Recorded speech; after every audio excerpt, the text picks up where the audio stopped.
যে নাহিদ এই বক্তব্যটা দিচ্ছ, তুমি কে? হু আর ইউ নাও? তুমি কে এখন এই মুহূর্তে? তোমার এই দলকে টেকানোর দায়িত্ব সেনাবাহিনী না, সরকারকে টেকানোর দায়িত্ব সেনাবাহিনী না। সেনাবাহিনীর মূল দায়িত্ব হচ্ছে বাংলাদেশকে সুরক্ষা দেওয়া। সেনাবাহিনী নিয়ে অনেকেই বিতর্কিত মন্তব্য করেছেন বা করে যাচ্ছেন। আজকে এনসিপির আহ্বায়ক নাহিদ ইসলাম বলেছেন যে সেনাবাহিনী রাষ্ট্রের গুরুত্বপূর্ণ প্রতিষ্ঠান, কিন্তু রাজনৈতিক সিদ্ধান্ত দেয়া তাদের কাজ নয়। এই মন্তব্যটার সাথে কি আপনি একমত? আচ্ছা, এটা মোটেও একমত না। সে এটা প্রথমত কথা হচ্ছে যে চালন বলে সুই তোমার পিছনে ছিদ্র কেন? তুমি যে নাহিদ এই বক্তব্যটা দিচ্ছ, তুমি কে? হু আর ইউ নাও? তুমি কে এখন এই মুহূর্তে? তুমি নাহিদ, তুমি সার্জিস, তোমরা কিন্তু পরাজয় মেনেছ এই 3 আগস্টের পূর্বে, তাও কি হারুনের ভাতের হোটেলে খাবার খেয়ে। পরবর্তীতে এই সেনাবাহিনীর ইয়াং অফিসাররা সেনাপ্রধানের কাছে 3 আগস্ট যখন কথা বলে, তারপরেই পট পরিবর্তন হয়, মানুষ তখন সাহস পায়, মাঠে নামে। তারা আন্দোলন একটা সময় করছে, কিন্তু এখানে হ্যাঁ সে বলতে পারে, যদি নাহিদ একা বলতে পারে তাহলে প্রাইভেট ইউনিভার্সিটির অনেক ছাত্ররা বলতে পারে, ছাত্র দলের ছেলেরা বলতে পারে, শিবিরের ছেলেরা বলতে পারে, সারা বাংলাদেশে লক্ষ লক্ষ নাহিদ আছে এই 5 আগস্টের বা জুলাই আগস্ট অভ্যুত্থানে। সো নাহিদ একা সে কে মানে কিসের ভিত্তিতে সে এত ইয়াটা দেখাচ্ছে, সে আধিক্ষেতা দেখাচ্ছে। আচ্ছা, তারপরে নাহিদ কিছু কিছু কথা বলেছে, সে তো এখন উপদেষ্টা না, সে এখন এনসিপি পার্টির একজন আহ্বায়ক। এনসিপির আহ্বায়ক হয়ে তিনি এটা বলার কি? তো উনি তো নিজেই নিয়ম ভঙ্গ করছেন। আচ্ছা, তারপর এখন আপনার প্রশ্নের উত্তরে আমি আসি। এই জায়গাটা কেন সে এটা, আমি এই কথাটাকে আমি তাকে প্রত্যাখ্যান করি, তা হচ্ছে সেনাবাহিনী অবশ্যই রাজনীতি নিয়ে কথা বলতে পারে। কারণ হচ্ছে আপনাকে পরিস্থিতিটা বুঝতে হবে। এই মুহূর্তে সেনাবাহিনী অলরেডি ডেপ্লয়েড, এইটা একটা অন্তর্বর্তীকালীন সরকার। এই মুহূর্তে এই সরকারের নাম্বার 1 সাপোর্টিভ স্টেক হোল্ডার হচ্ছে সেনাবাহিনী। এই সরকারকে এই মুহূর্তে প্রশাসনিক সমস্ত মানে কার্যকর ইম্প্যাক্টফুল সাপোর্টটা সেনাবাহিনী দিয়ে যাচ্ছে। পুলিশ কাজ করতে পারে নাই সেনাবাহিনী সাপোর্ট ছাড়া, তার মানে পুলিশও চলছে সেনাবাহিনীর কারণে। ডিসিরা প্রথম দিকে যখন দায়িত্ব নেয়, ডিসিরা অফিসে যাইতে পারতো না সেনাবাহিনীর ক্যাম্পের কোঅর্ডিনেশন না করে। প্রত্যেকটা সেনা ক্যাম্পের অফিসারের সাথে কোঅর্ডিনেশন করে ডিসি অফিসে গিয়েছেন। এমন হয়েছে প্রত্যেকটা জেলার ডিসি তার প্রতিটা মিটিংয়ে নিশ্চিত করেছেন ওই মিটিংয়ে যাতে সেনাবাহিনী কোনো একজন প্রতিনিধি থাকে, ওই প্রতিনিধি উছিলায় যাতে ওখানে একটা এসকর্ট বা গাড়ি টাড়ি থাকে। তার মানে সমস্ত ডিসিপ্লিন এবং শৃঙ্খলা কমিটি যত মিটিং হতো জেলা পর্যায়ে, সব কিছুতে সিভিল অ্যাডমিনিস্ট্রেশন, পুলিশ বলেন, সব জায়গায় সেনাবাহিনীর সম্পৃক্ততা। তা এখন তুমি আমাকে সব জায়গায় সম্পৃক্ত করবা পলিটিক্স নিয়ে, মানে রাজনীতি নিয়ে সেনাবাহিনী এখানে ডাইরেক্টলি সম্পৃক্ত হয়ে গিয়েছে অলরেডি। এখন এই মুহূর্তে সেনাবাহিনীকে তো কথা বলতে হবে, কারণ সবচেয়ে গুরুত্বপূর্ণ কারণ হচ্ছে তুমি সেনাবাহিনীকে মাঠে মাসের পর মাস ফেলে রেখেছো। আমার সেনাবাহিনী কি ব্যারাকে যেতে হবে না? তার ট্রেনিং নাই, তার এক্সারসাইজ নাই? তুমি আমাদের সেনাবাহিনী আমাদের দেশের সার্বভৌমত্বের প্রতীক। তোমার এই দলকে টেকানোর দায়িত্ব সেনাবাহিনী না, সরকারকে টেকানোর দায়িত্ব সেনাবাহিনী না। সেনাবাহিনীর মূল দায়িত্ব হচ্ছে বাংলাদেশকে সুরক্ষা দেওয়া।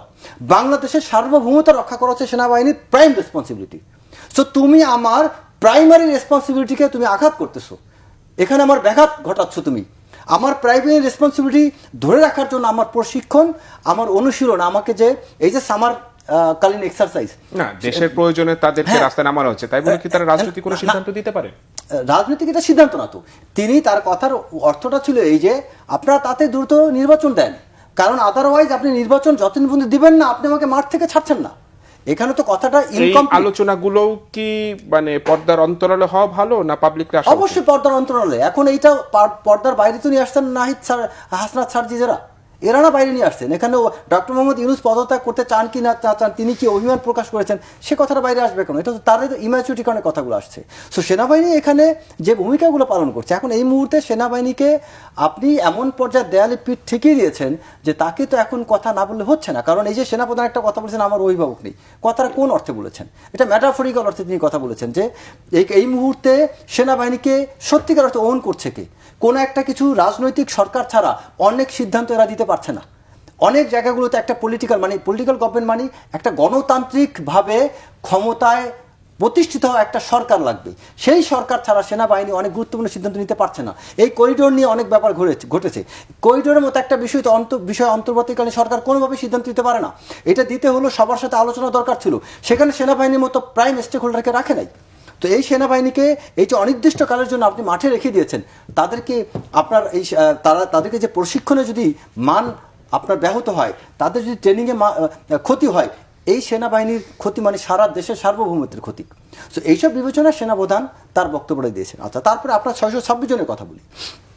এই যে 626 জন নিয়ে সবাই ঢালাওভাবে এতদিন বলে বেরিয়েছেন যে সেনাবাহিনী কেন এদেরকে একদিন রাখলো, কেন হেন তেন, সব কিছু মানলাম।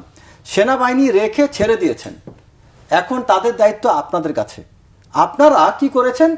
626 জনের মধ্য থেকে আপনার যিনি ভুয়াপুরের ইউনো ছিলেন তাকে আপনি পোস্টিং দিয়েছেন পিরোজপুরের ইউনো হিসেবে। তার তো বরখাস্ত হওয়ার কথা, কেন তাকে এখন প্রাইস পোস্টিং দিয়েছেন?